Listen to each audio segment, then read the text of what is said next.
So, how was it last night? A moment of transparency. This whole Baked After Dark journey has just been a series of pivots. Nothing, and I do mean nothing, has gone remotely the way that I planned it. And honestly, that's been the beauty of it all. Because recipes evolve and plans change.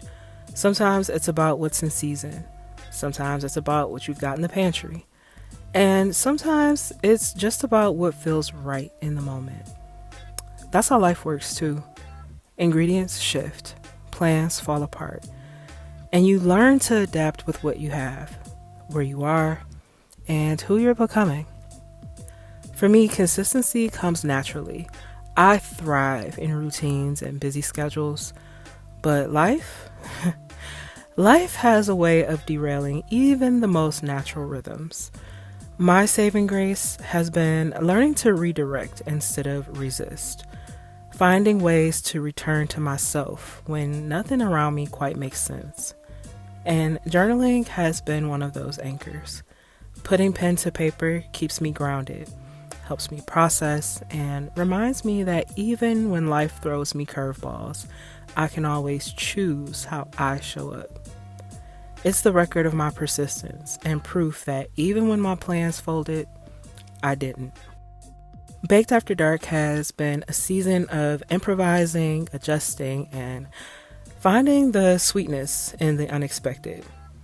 From firing my producer to swapping baking plans literally in the 11th hour, this whole journey has been a test of my faith and my agility.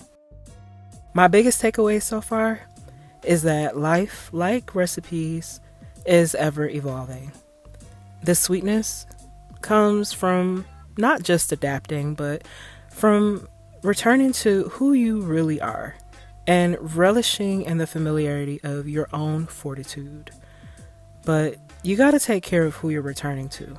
So, my advice, butter yourself up. Be warm with you, even when the world is cold. Be soft and fluffy. Know exactly who you are and what you need to be okay for you.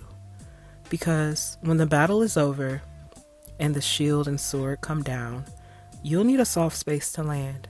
And that space has to be you.